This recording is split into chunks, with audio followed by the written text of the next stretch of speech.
Good afternoon, and welcome to the Interdisciplinary Humanities Center's public event series, Too Much Information. My name is Susan Derwin, and I am the IHC Director. As the public face of the humanities for the campus, the center runs programs, including this series, that draw upon the expertise, practices, and skills associated with the humanities to support scholars in the production of new knowledge and to empower community members as agents of social change. Too Much Information has been exploring the impact and the implications of living in the information age. I hope that you will join us at 4 p.m. on May 9th on campus when Professor Wendy Chun of Simon Fraser University will be giving a talk in the series on sentiment analysis, surveillance, and anti-Asian racism. Before I introduce today's speaker, I want to make sure you are aware of the question and answer function on your screen. You can submit your questions to our speaker at any time during the event, and when our speaker concludes his presentation, we will pose as many of your questions as possible to him. Finally, I would like to acknowledge the Chumash people, who are the traditional custodians of the land upon which the Interdisciplinary Humanities Center is located, and I would like to pay respect to elders, both past and present, as well as other Indigenous people present. And now to today's event, which is co-sponsored by the Sarah Miller McCune and George D. McCune Endowment. I am very happy to welcome Hany Farid to the virtual IHC. Hi, Hany. Hany is a professor at UC Berkeley with a joint appointment in electrical engineering and computer sciences and the School of Information. He received his undergraduate degree in computer science and applied mathematics from the University of Rochester, his MS in computer science from SUNY Albany, and his PhD in computer science from the University of Pennsylvania. He held a postdoctoral fellowship in brain and cognitive sciences at MIT and was on the faculty at Dartmouth College for 20 years before coming to Berkeley. His research focuses on digital forensics, forensic science, misinformation, image analysis, and human perception. He is a member of numerous programs at Berkeley, including the Artificial Intelligence Research Lab, the Center for Innovation in Vision and Optics, and he is a senior faculty advisor for the Center for Long-Term Cybersecurity. He is the recipient of an Alfred P. Sloan Fellowship and a John Simon Guggenheim Fellowship, and is a fellow of the National Academy of Inventors. We are delighted to have him here today to speak to us on creating, weaponizing, and detecting deep fakes. Thank you so much, Susan, and thanks for having me. I'm only sorry I can't be in beautiful Santa Barbara, although I suppose I'm in beautiful Berkeley right now. So welcome everybody on the webinar. I look forward to 45 minutes. I'm going to talk a little bit about some of the work we've been doing in this space, and then hopefully we'll have some time for questions. Hopefully everybody is seeing me full screen, and if not, you can just pin my video, but I think I'm the only one with an active video. Okay, so first of all, I think everybody has heard about deepfakes and generative AI. And so what I'm going to do is just start off by framing what the generative AI space looks like. I think I have not had a conversation in the last 2 months, I think, where the issue of ChatGPT and generative text hasn't come up. If you haven't seen it, you can go over to OpenAI's ChatGPT, and you can ask it to, for example, write me a Jerry Seinfeld routine about cats. And it will respond with, why does it seem like every time you're watching TV, there's a commercial for a new brand food or cat food? There's always some kind of crazy new flavor, blah, blah, blah, blah, blah. And it is in the style and the flavor of Jerry Seinfeld. By the way, when you type this in, you'll get something a little bit different. It is stochastic, and it is very, very impressive in its ability to generate very realistic text. Not only can it generate text, but it can write and debug code. So for example, you can put a little bit of code right there and say, can you please figure out what's wrong with this? And it will tell you exactly what's wrong with it and how to fix it. By the way, as somebody who teaches Introduction to Computer Science, this is both a blessing and a curse a little bit, because students are using this for everything on campus.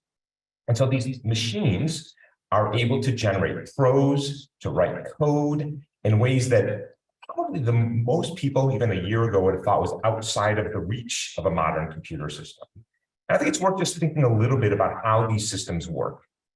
So here's the basic structure of how it works.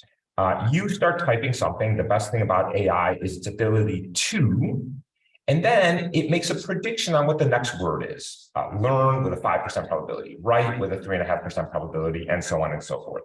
I like the destroy is down here as well, by the way, with a 3% probability. Where does it get these probabilities? Well, the internet. It's gobbled up billions and billions of pieces of content. And it's saying, well, if I see this, the most likely next word is this. And that's it. It's a fancy autocomplete. And once you've done that, the best thing about AI is its ability to learn. Now it's like, what's the next word from, to, everything, and, or full stop for the sentence. And then it just keeps going. One word after another word after another word, which is also why it tends to hallucinate. It doesn't know about facts. In fact, it's arguably not an artificial intelligence at all. It's a very, very sophisticated autocomplete, which is why it will say things that are just absolutely wrong, but very, very human-like. Now, let's switch over to audio, and then we'll talk about images and video, and then we'll talk about where these things are being used and misused and where and what we can do about that.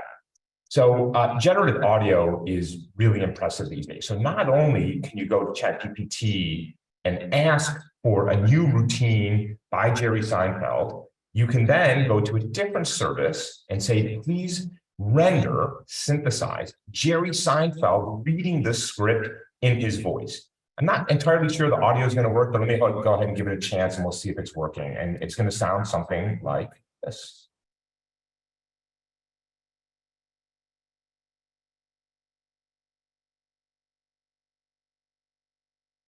Why does it seem like every time you watch TV, there's a commercial for new brand of cat food, and it's always some kind of crazy flavor, like tuna and salmon surprise, or chicken and liver delight. I don't need a new flavor of cat food every other week. Not entirely sure if that worked. I hope it worked. If it didn't work, I will tell you, it sounds exactly like Jerry Seinfeld. It is really impressive. And by the way, you can do this with almost anybody's voice now, and it's pretty straightforward. And here's basically how it works. You have this deep neural network, which I'm signifying here in a simplified way. It worked. I got a thumbs up from Aaron. Thank you, Aaron. And the way this network works is it has a bunch of audio files, which are down here in the input. And then it's got a bunch of these hidden layers, which are just numeric computations. And then what these hidden layers are trying to do is encode this audio so that the output is the same as the input. And so this is just a very simple network that says, ingest this, put it through a series of transformations so it can produce the same audio. And then this thing learns how audio sounds like. Yeah.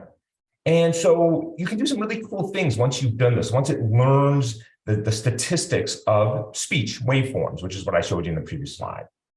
And then when you do that, well, then you want to be able to synthesize a new audio. Well, how do you do that? Well, what you do is you transform this bottom layer to not accept a waveform, but you transform it to accept words. The best thing about AI is its ability. And then it takes those words, it converts them into phonemes, building blocks of the voice, and then it generates an audio to be consistent with that using the network that was trained to know how speech is generated. And what's really impressive about that, and what I'm not really showing here, is that not only can you get it to say something that is very human-like, you can get it to say it in my voice, or in Susan's voice, or in Aaron's voice, or in Jerry Seinfeld's voice, with another layer in this system.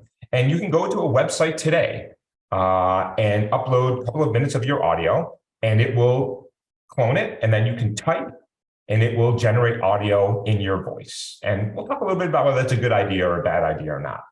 Okay, so that was text. We've done audio, full-blown synthesis, and now let's go on to images. Along the top here are 8 images of people who don't exist. They're completely synthesized by a generative adversarial network. We'll talk about that in a minute. And here are a bunch of real people. And you can just take a quick look at those and see how realistic they are. And so let's talk a little bit about how these are created. A little bit different than text, a little bit different than audio. And here's how it works.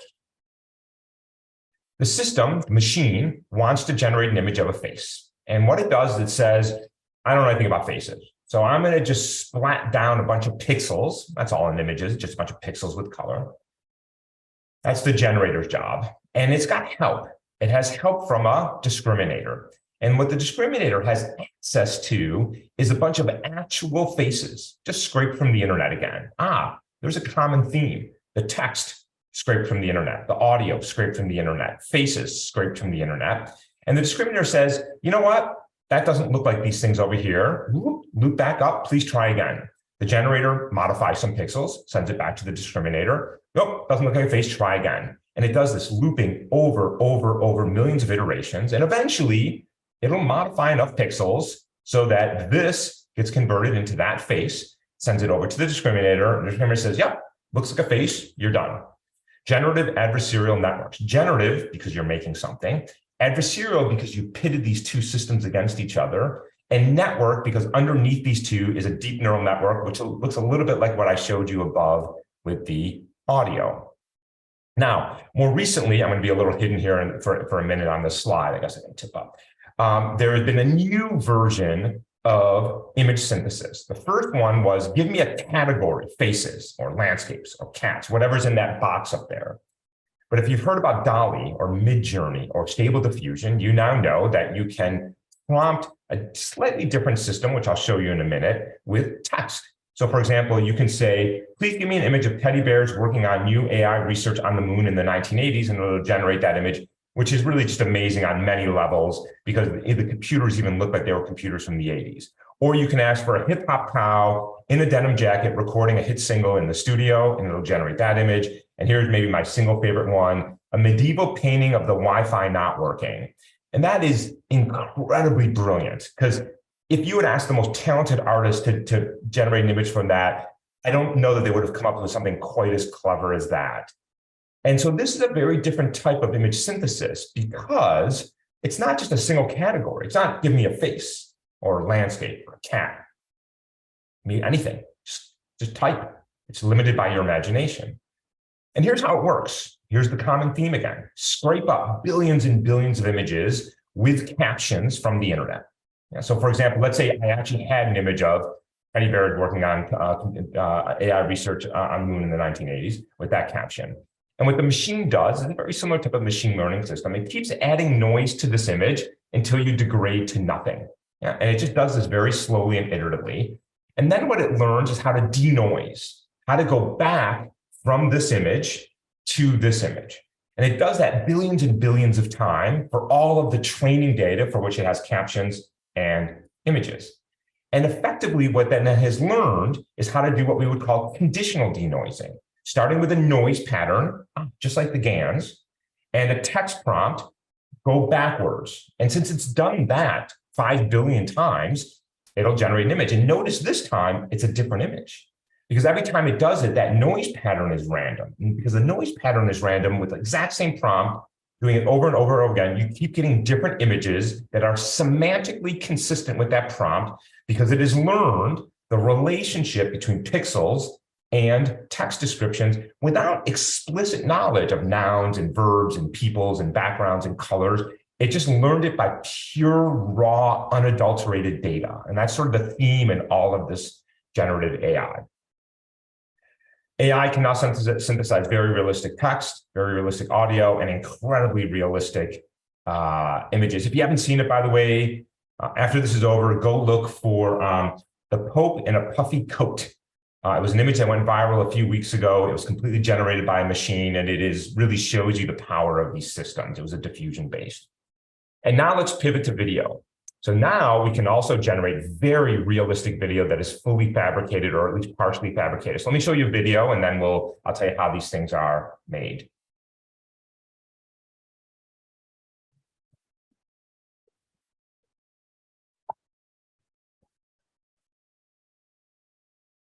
The Bible read. Well, there's this Ezekiel 25:17. The path of the righteous man is beset. I won't finish that scene because it gets a little violent later on, but I think most of you who have seen Pulp Fiction know that Jerry Seinfeld was not, in fact, in Pulp Fiction, and that was synthesized where one person's identity was replaced with another person's identity in a video now, frame after frame. And amazingly, it uses the same basic structure as the GANs that I showed you for generating faces, and here's how it works. We take a video and we carve it up into frames. Video is just a bunch of images stacked together. So here's one frame with the original actor. And now I don't want just a random face in there. I want Jerry Seinfeld's face. So the generator's job is to replace that person's identity with a new identity. And it has help again from its little friend, the discriminator. And the discriminator has help from the internet. It scraped up a whole bunch of images of Jerry Seinfeld from the internet. Same game. change a bunch of pixels to make this person look like Jerry Seinfeld. Go to the discriminator and say, does this look like Jerry Seinfeld? Nope. There's one more branch here, which is I just don't want an arbitrary image of Jerry Seinfeld. I want Jerry Seinfeld in that same pose, that same expression, with maybe the hand occluding it right here as he's holding the gun. So it's trying to fix two things, the overall appearance and the identity. Nope, it's not him. It's not him. Go in a loop, generative adversarial networks. You do this over and over and over again. And eventually you get Jerry Seinfeld in frame 1. And then you do it for frame 2 and frame 3 and frame 4 and so on and so forth. If you haven't seen it, after this talk also, this is all your homework. Go to TikTok or the internet and search for Tom Cruise TikTok deep fake. And you will find these amazing videos of somebody who is not Tom Cruise, who looks an awful lot and sounds an awful lot like Tom Cruise, making some pretty great videos. Okay, so that's a very quick overview of how text, audio, image, and video can be fully synthesized. And importantly, notice here that these are all data-driven techniques. These are techniques that work for a couple of reasons. One is we have massive data sets of text, audio, image, and video from the internet. We have real breakthroughs in machine learning, can't underestimate that. And of course, we have massive computing power in the forms of CPUs and GPUs in the cloud. And those have all three collided together to allow for the whole cloth synthesis of text, audio, image, and video. And of course, we've always been able to manipulate this content, but what's new here is that the machines can now manipulate it for us, and it really takes very little skill on our part. It takes compute power and it takes data, but it doesn't take Photoshop skills or audio editing skills or video editing skills, which were in the hands of the few. If now you go to a web page, ChatGPT, DALL-E, Midjourney, lots of deepfake sites as well, and you can synthesize anything you want. And I think it's clear that you can do some cool things with this, but I think it should be fairly clear you can do some pretty bad things with it too. And so let's talk about, now this comes into the weaponization. That was the creation part. We're going to do weaponization, and then we'll talk about detection. Just in the last few months, we have seen a startling rise in phone scams. And you should know about this because it's going to happen to somebody in this audience. There's about 100 people on the call right now. You're going to get one of these calls where somebody panicked, somebody you know, calls you and said, I've been arrested, I've been hurt, I've been kidnapped, something is wrong, I need money, send money, I'm gonna hand the phone over to somebody. And you're panicked, you got a crappy cell phone, it's the middle of the night, you're exhausted, you're delirious, you panic, and somebody says, okay, this is what you have to do, you're gonna wire the money. And it is happening. The FTC is getting daily calls now of a very modern phishing scam. What used to be an email and those stupid text messages you get are now actual phone calls. And the way it is happening is somebody has cloned your voice. And that's not just people who are famous and on the internet. People are grabbing voices from YouTube videos and TikTok videos, and sometimes from your very voicemail. They'll call a phone, grab the voicemail message, and then from that, they can clone your voice. And that is real problematic. We are seeing other types of fraud. That is small-scale fraud. We've also seen large-scale fraud.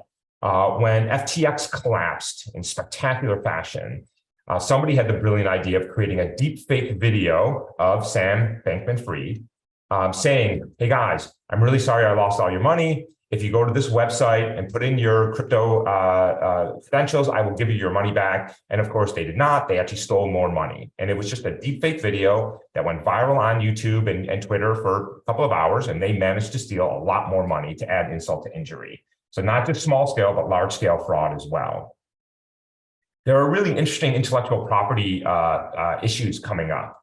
I think I've already mentioned now that every single one of those, audio, text, audio, image, and video, is based on scraping the internet, sometimes legally, sometimes illegally.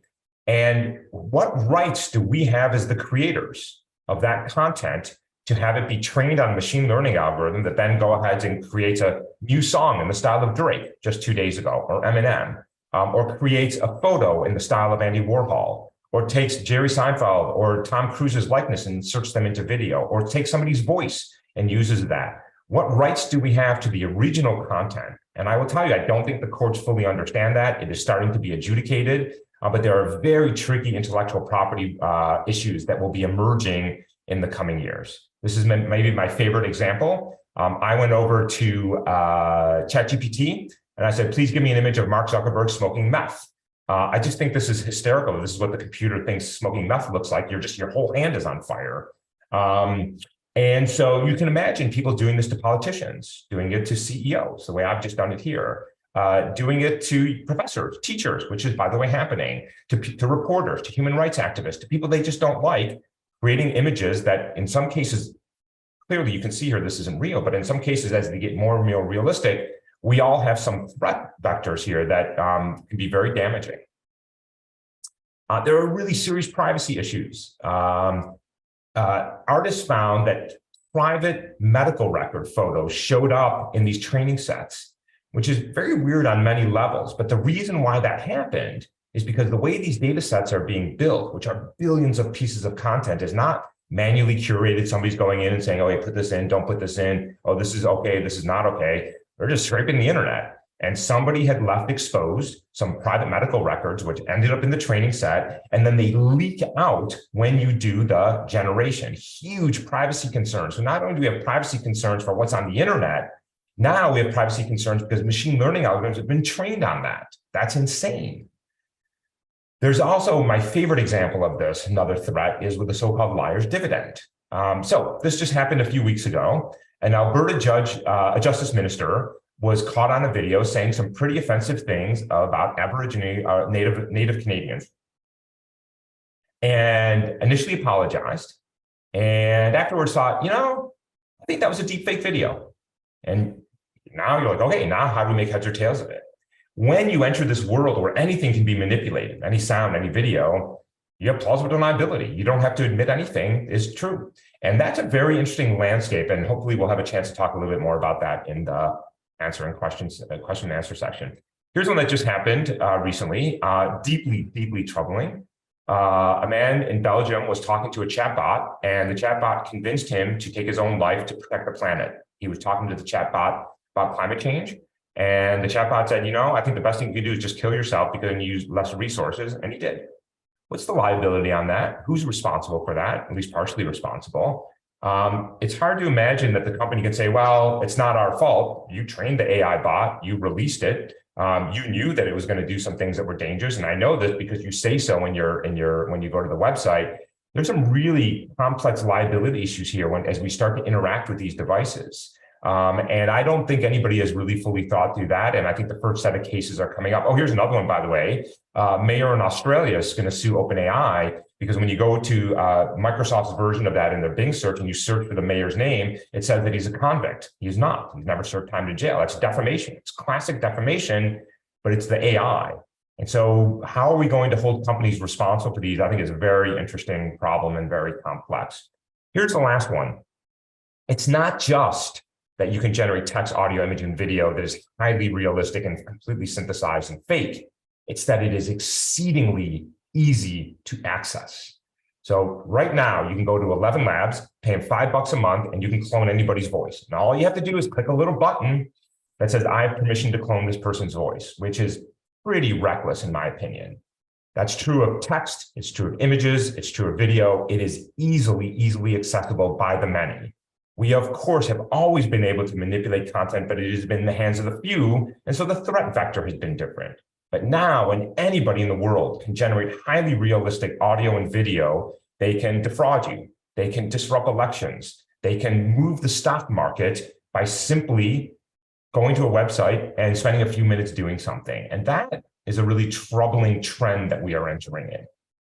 Okay, so we've done the creation, we have done the weaponization, and we're going to try to end on a slightly more hopeful note, which is on the detection. And that's the core of what we do here in my lab at UC Berkeley, and we're going to talk a little bit about that. If you go to that website right there, that's a little hard to see, thispersondoesnotexist.com, you will just be presented with a face, and that person does not exist. It was generated by a GAN, which we talked about a little bit earlier. Here are 8 examples of people who don't exist. You can see gender, race, age, all kinds of things, really impressive. Now, the first thing you want to ask about this is, well, how realistic are these? I mean, you're looking at these little thumbnails over Zoom. I mean, how good are they really? So the first thing we always want to ask this question is, how realistic are these? Is the average person looking at this going to be able to tell the difference? So grabbed a bunch of images of synthetic faces that are broadly diverse across gender and race. And we have matching real faces that were matched in terms of apparent gender and race and age. I won't talk about exactly how we do that, but we have a computational process to do it. And then we ask people to do a task. Just look at a single image and tell me whether you think it's generated by a computer or not, and we explain to them what that means. Okay? And they see half the images are GANs, synthetic, and half are real. This is the distribution of their accuracy. So percent from 100% perfect to 0% exactly wrong, and this is just a count. And the median response from 315 participants is, in fact, 50%. So these images have passed through the uncanny valley. And that's really amazing and a phenomenal success for the machine learning community and terrifying for us. And I will tell you, for example, that if you go over to LinkedIn or to Twitter or to Facebook, people are creating accounts with exactly these images that are completely synthetic, and they're using it for spam and for trolling and for disinformation campaigns. So these are not hypothetical threats. You can make this a little bit better. You can get it up to about 60% if you train people and you spend some time with them. But these images are exceedingly difficult to distinguish from reality, and they are very, very realistic. Interestingly, we did a second experiment where we wondered if there was something slightly uncanny about the images. And so we asked people to look at the images again, completely different set of participants, and to rate them on trustworthiness, 1 being very untrustworthy, 7 being very trustworthy. The median response for synthetic GANs was 4.78, and the median response for real was 4.48. A small but statistically significant difference. So not only are these exceedingly realistic, they're slightly more trustworthy. And you just know somebody is working on a version of this that's going to say, make me not just a realistic face, but a trustworthy face. And so that I want this person to connect to me on LinkedIn, and I want the face to look trustworthy. So that's really interesting. And by the way, the same is happening with voices. Now give me a commanding voice, give me a trustworthy voice. And so now you can start to manipulate people by the nature of how you're synthesizing these things. Okay, so these things are exceedingly realistic. They're trustworthy. What do you do about it? All right, so I'm going to talk about 2 different things here. One is how we can detect those GAN faces, and then I'll talk a little bit about deepfake videos that you saw earlier with the Jerry Seinfeld. This panel right here shows 500 GAN faces synthesized, averaged together. And this shows 500 LinkedIn profile photos that I just ripped off of my LinkedIn profile. So some of you who know me may very well be in this data set right here. What do you notice? Well, this thing's pretty blurry. Why? Well, because all the images are a little bit different. I mean, there's a theme here, right? You've got sort of the face is somewhere here, you've got some hair, and then you've got sort of this upper body. So people, for the most part, center up. For the most part, they all look the same. What do you notice here? Oh, something very different. First of all, the eyes are just completely in focus. That's 500 images averaged together. How is that possible? Well, it's possible because what the folks did who created these GAN faces is that they aligned in the training data set, the real faces that were trained on that. That was that training set I showed you above that the discriminator uses. They aligned all the faces because it made the system learn more efficiently. And they did that by aligning exactly the eyes. They put them in exactly the same position, got rid of any rotation, and scaled them appropriately. So when you scale, when you align all these faces, there's this really big tell, which is they're extremely aligned. By the way, you also notice that the GAN faces are neck up, which you don't see in the real faces. People don't usually take photos like this. That's weird. And I didn't notice that until I generated this image. So if you get a LinkedIn request and it's a photo from the neck up, just be a little careful. But it seems like we should be able to exploit that. That's a really interesting artifact that just came out of how these things are made. Okay, my 2 math slides, 1 of 2 math slides, because I am a computer scientist after all. So here's what we're going to do. We're going to try to learn a basis for those GAN faces. And that's what this equation is right here. So we're going to say we want to reconstruct an image from a basis, those are the B's, where the bases are learned from the GAN images. Okay, so we take a bunch of GAN images, those are the X's. We learn a basis using either principal component analysis or autoencoders, nothing complicated.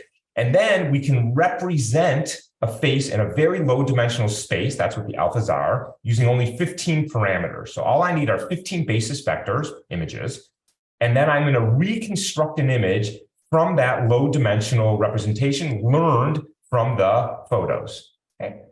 And then what I'm going to do is I'm going to ask, how good is that low dimensional representation relative to the original image? Does it sort of embody what the image?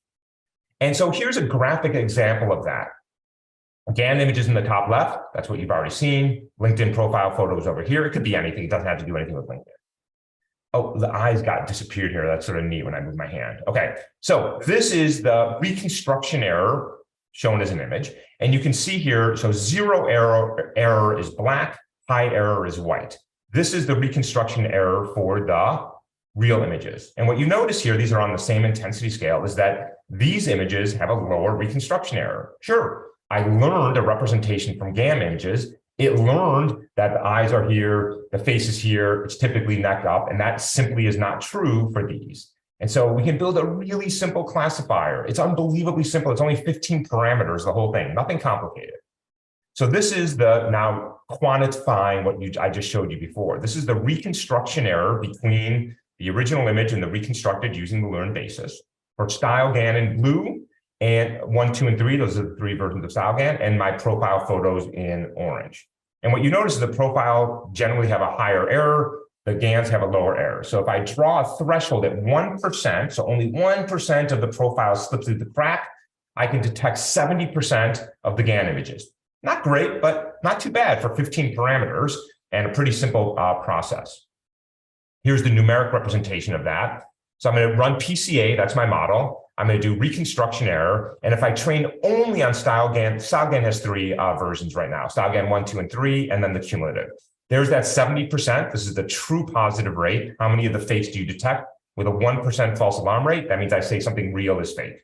So I can do a little bit better if I'm customized for the specific versions. The reason why style GAN 2 and 3 are better is because the alignment of the training data got better there. So, somewhere between 70 and 80% of these images I can detect.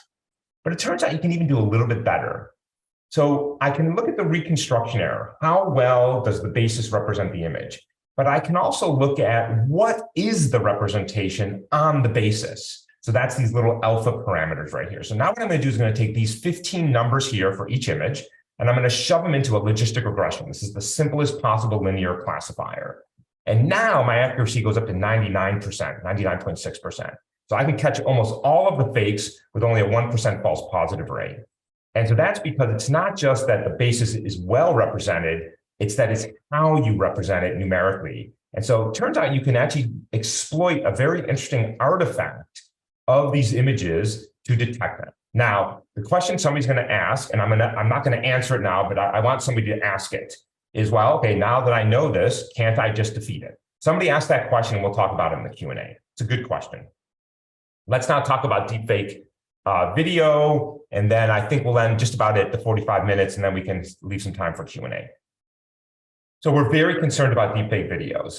Just yesterday, there was a story in the New York Times that the Fed chair, the US Fed chair, was on a call with what he thought was President Zelensky right here. And in fact, it was Russians impersonating President Zelensky on a live Zoom call. Right? By the way, when we started this call, Susan asked me if I was real. This is the world we're living in right now. She was not entirely sure that I wasn't too lazy to come to work today, and this is the grad student.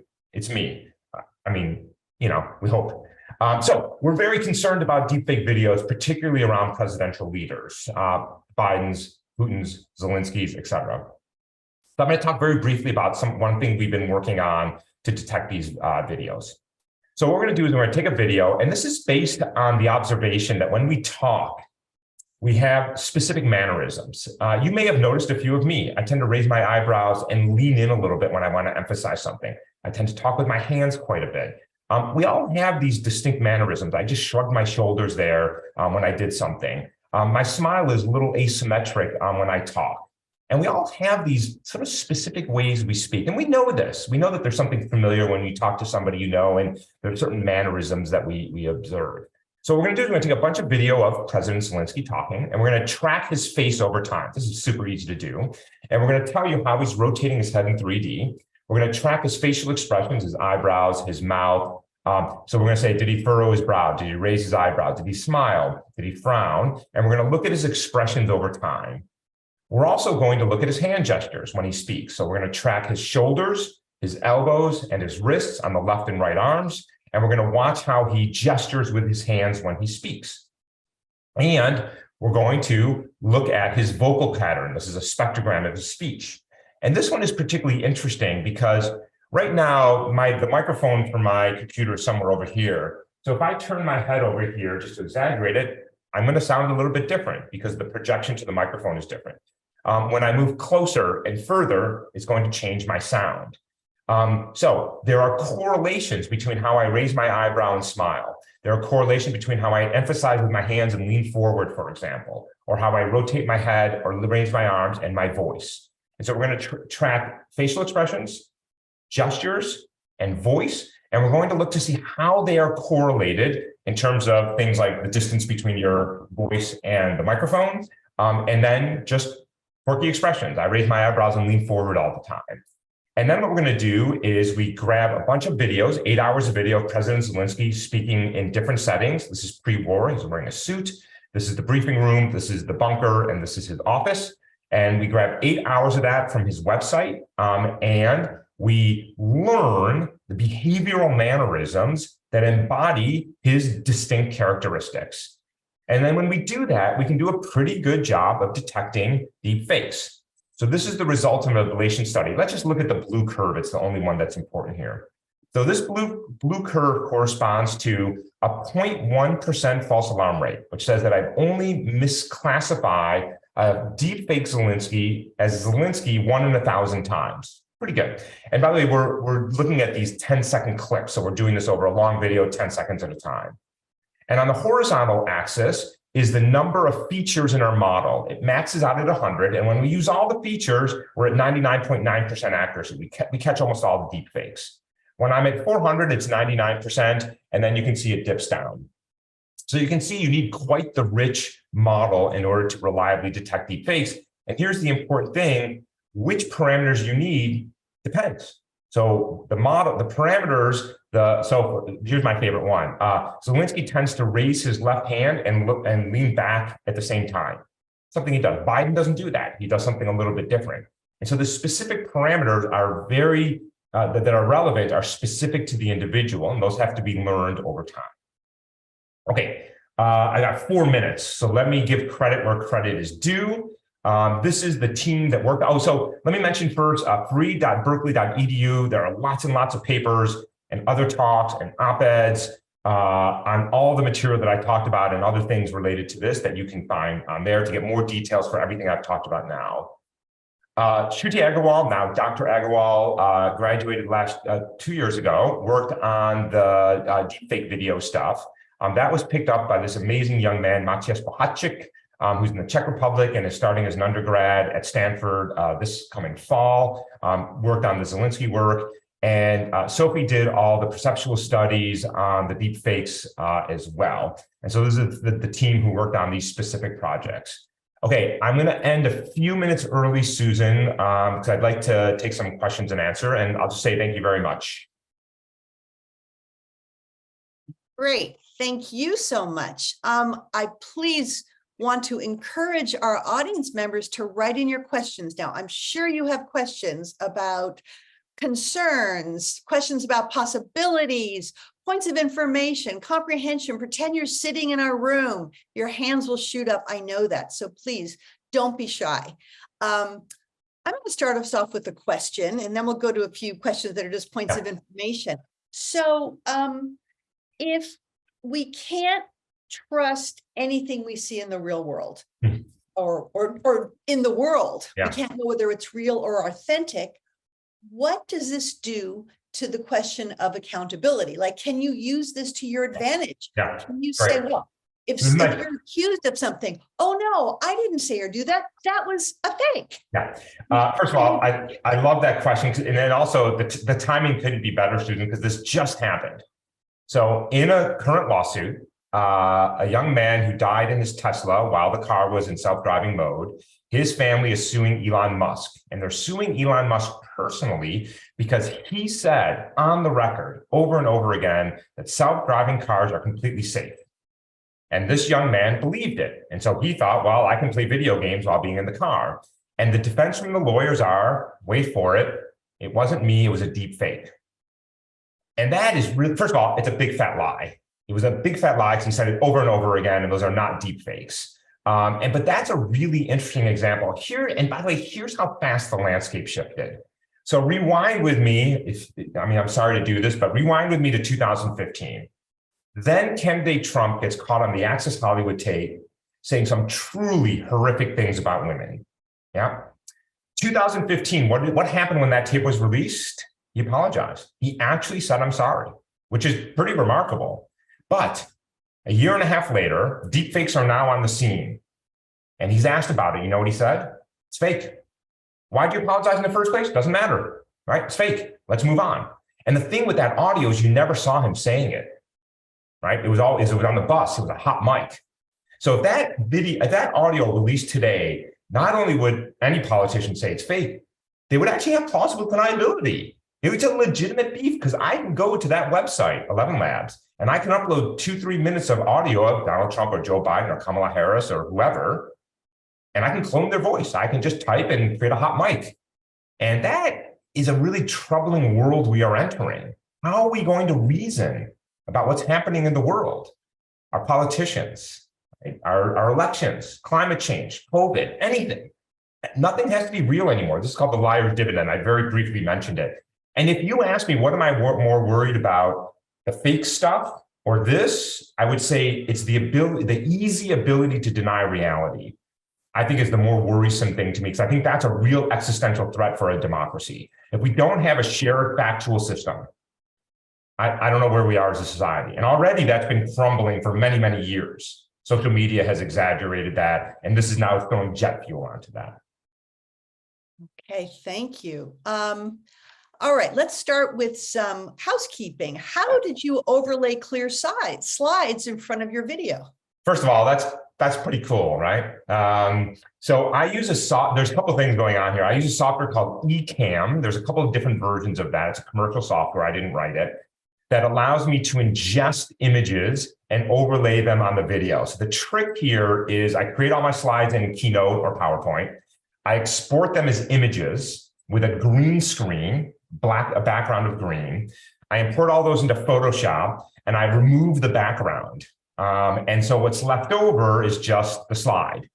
Yeah, and then I position them. You can see I'm positioned in a very specific way here where I've got a white screen here and then it's just one image after another. Usually I have a little piece of code running in the background so I can click my mouse and it will click on and on and on, off and on and off and on. I was doing it manually today. So it's just a combination of a little trickery with Keynote and Photoshop and then the software called Ecamm Live, which is really great. All right. Tell us again what GAN stands for. Generative Adversarial Network. Generative because it's making something, adversarial because you pitted the detector, the discriminator, and the generator. And then network is underneath it is a deep neural network. That's sort of the machinery there. Yep, generative adversarial network. And while we're at it, where did the use of the word scraping come from? Do you know originally? You know, that's a really good question. I don't know where it comes from. It refers to these little bots that you send out on the internet and it just grabs all the information. I imagine you're sort of scraping the paint off, you're scraping the data and bringing it back to you. I assume that's where it's coming from. Okay, I mean, great. Yeah. Can deep fakes be detected through some sort of science or forensics? Yeah, I mean, that's the big question. So there's a couple of answers to that. So the short answer is, this is our bread and butter. We're in the business of detecting deepfake audio, images, and video. We sort of stay away from text right now because it's relatively new and we're not natural language processing people. And so the answer is, yeah, I mean, we'll catch most of them, not all of them. The really, really good ones are hard to detect. But there's a second part to that question, which is, what you have to understand about these deep fakes is not just that you can create them, but it's that you can also distribute them to the world instantaneously and really wreak havoc. Fraud happens very quickly. Disinformation campaigns happen very quickly. I want to disrupt an election. 24 hours before election day, I spread a fake. So it's not just that we can detect it, but can we detect it quickly and stop it? And the answer to that is no, absolutely not. And here's why. First of all, the social media companies have almost no interest in stopping the spread of false information. We know this, and that's what we've seen over the last 10, 15 years. So they're not particularly incentivized on Twitter, for example, or Facebook, or TikTok for that matter, or YouTube. But even if they were incentivized, there are 500 hours of video uploaded to YouTube every minute. 500 hours. TikTok is the same size. There's 1 billion uploads to Facebook. You can't analyze your way out of that. Yeah, it just won't work. So the problem is that, sure, when reporters contact me, when law enforcement agencies contact me and they give me a couple of days, a couple of weeks, we'll figure it out. Yeah, we're pretty good at it now. But in some ways, it doesn't matter, because if that information makes it onto the internet, it's sort of game over. Here's an example. It wasn't a deep fake, but it was the Nancy Pelosi video from a couple of years ago, reportedly showing her drunk. It wasn't a deep fake. They just slowed the audio down to make her sound drunk. And that video went supernova viral. Yeah, I talked to 100 reporters explaining why it was a fake. Didn't matter. Everybody had seen the video. Nobody cares about the fact check, and the damage was done. 90% of people who saw the video still think he was drunk on stage. So correcting the record once it's over is very difficult. And so that's what makes this task really, really hard. So given this, what practical advice do you have for your grandma that who does not have computing power to determine if it is fake or not, and must rely on you? Good. First of all, grandma, grandpa, mom, dad, everybody, get off of social media. No kidding, man. Like, Facebook is bad for you. Instagram is bad for you. TikTok is bad for you. Twitter is bad for you. They're all bad for you. They're bad for your mental health.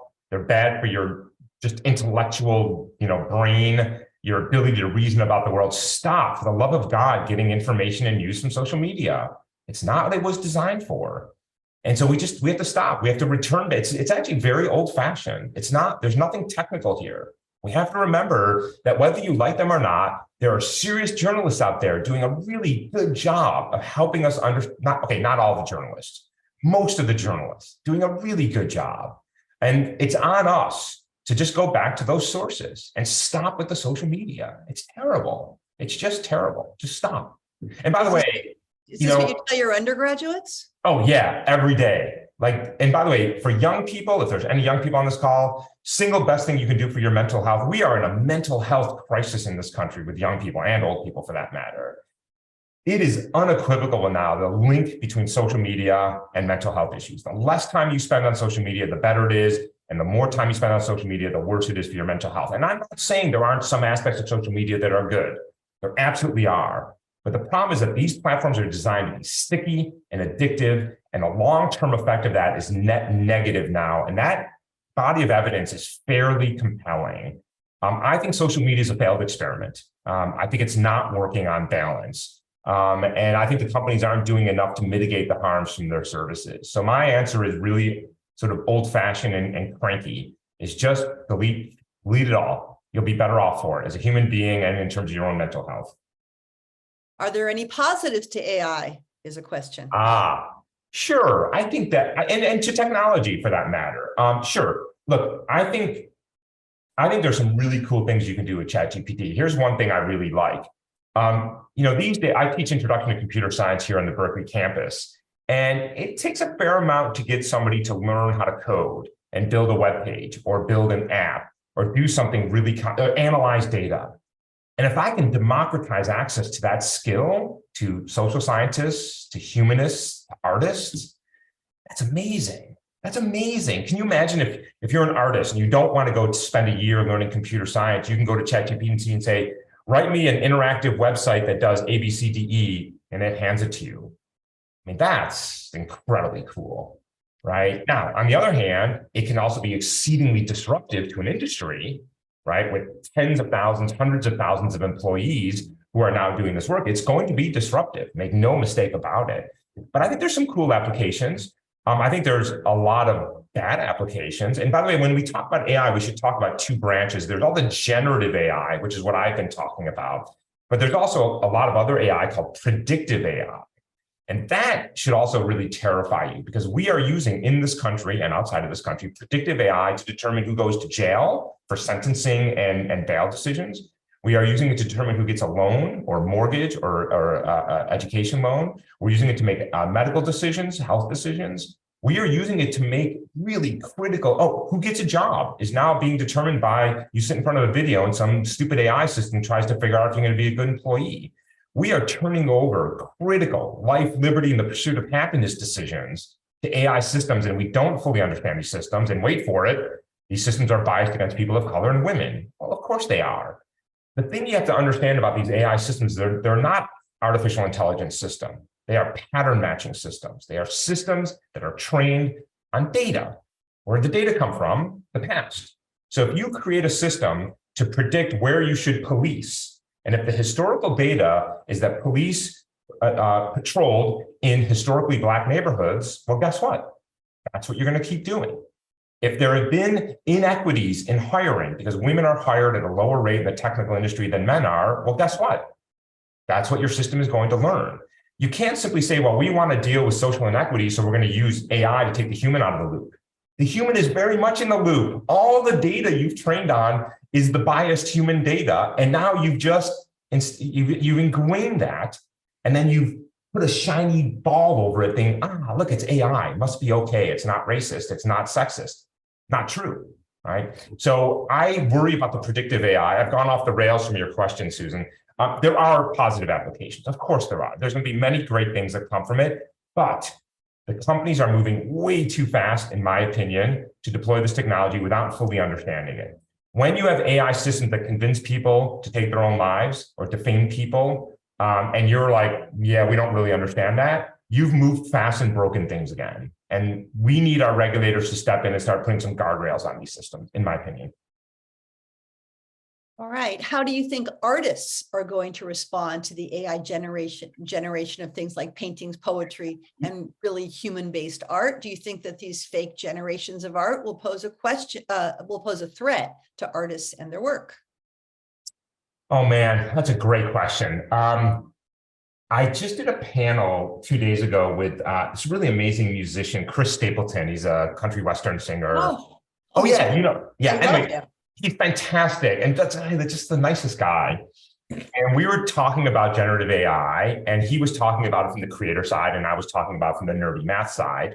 By the way, what an amazing panel sitting next to Chris. He's got long hair and this beard, and he's Chris. And anyway, he had a really interesting perspective, which was, yeah, we got to learn how to embrace this. It's not going away. And so, yeah, let's figure out how to do it. And his perspective, I thought, was interesting. I'm not saying that everybody has to have the same perspective, is that, look, in the early days of the internet, what did the music industry try to do? They tried to kill digital music. They're like, look, we can't control this thing, and we're going to lose money, and therefore, let's kill it, right? That's what they tried, and it didn't work. And it turns out it was really good for the music industry, right? I mean, Spotify, iTunes. Now, I can't speak necessarily that it's good for the artists downstream. That's a different question, but that's true whether it's an analog, a digital, or an AI. But I think he's probably right that we have to learn how to embrace it. But there are really interesting use cases here, because this is no longer just sharing another artist's work.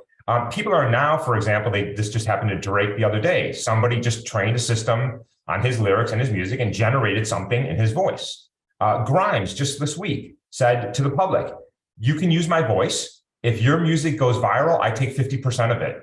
Yeah, that's sort of interesting. But then she said, yeah, but don't do anything that I disagree with, like, pro-Nazi stuff. And I'm like, I think you just invited people to do that. The problem is you invite the internet to use your voice and your likeness and your style. It's the internet, man. Some bad shit's going to happen there. So I imagine that this is going to disrupt not just the artists and the musicians. It's going to disrupt lawyers. It's going to disrupt the academy. It's going to disrupt computer science, physicians. And I think there's no putting this back.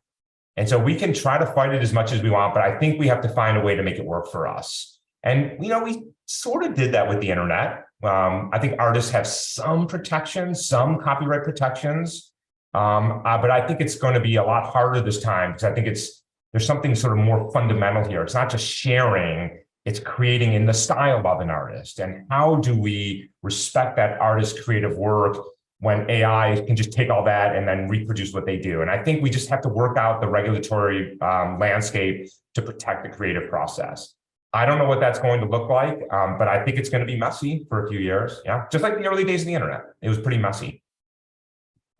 Do you have any suggestions for the researchers who are working on the deepfake detection? Oh, on the detection side. Okay. On the detection side. I'm going to answer a slightly different question, and I'll come back to that. I have some suggestions for the people creating this stuff, which is you can't internalize the profits and socialize the costs. You've got to start taking some responsibility for your creations. And I think there are things that those on the synthesis side can do So for example, they can embed imperceptible and even perceptible for that matter, watermarks and signatures into content that is created. So that downstream, at least I have a chance of figuring out whether this is real or not. I think those on the synthesis side can't say, well, I'm playing offense, you're playing defense, this is your problem. I think if you're in the business of creating the stuff that is, is being used for harmful stuff, you got to take some responsibility for that. On the detection side, first of all, way more people working on the synthesis side and on the detection side. So I encourage people to work on the detection side. It's very lonely on this side of the aisle, I can tell you. Couple of things. One is this is a very fast-moving landscape. No kidding, we start working on something and 3 months later, there's an entirely new threat vector and we haven't even gotten through the first project. I think there's a lot to be done here. And I think the most important thing is to understand how these things are being made, number one. Number two is to ask yourself, if I create a detector, how easy is it to subvert the process? Right. So for example, with the deepfake video detection that I was talking about with Zelensky, you could say, okay, well, you've done this, great. Aren't I just going to make better fakes? And the answer is not really, and here's why. Because the way fakes are made, you have to understand that, is one frame at a time. Yeah. So when it's creating frame 1, it doesn't know about frame 2 or frame 3 or frame 4. And it's creating frame 4, it doesn't know about frame 1. But when we analyze video, we analyze 10 seconds at a time. That's 300 frames roughly at a time. And the current synthesis systems simply are, even if I tell you exactly what I'm doing, which I will, your synthesis engine can't absorb that into the system. And so one of the critical things to think about here is, how are these things made?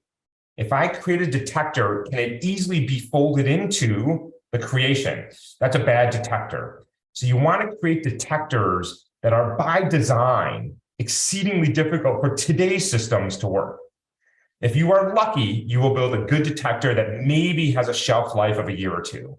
And then you got to start over again. There's no, look, it's spam, viruses, malware, ransomware all over again, right? This is a fast-moving world. We create a defense, they create an offense. We create a defense, they create an offense, and it's that arms race. But I think the most critical thing here is to think about this as an adversarial system, right? I'm building something that somebody is going to try to beat. And so you want to build it so that I can disclose as much information of it as possible, and it still has some resilience to it.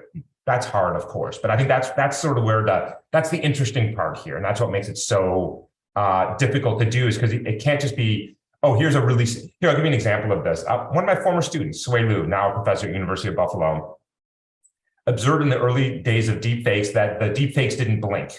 Wrote a really nice paper.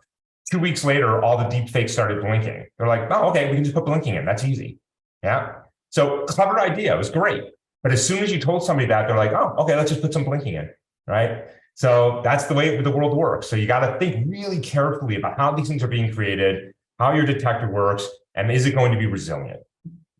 So do you have any texts, articles, books you would recommend for the non-CS person to get more familiar with the topic? Okay, I just wrote, I'm going to self-advertise here. I just wrote an article.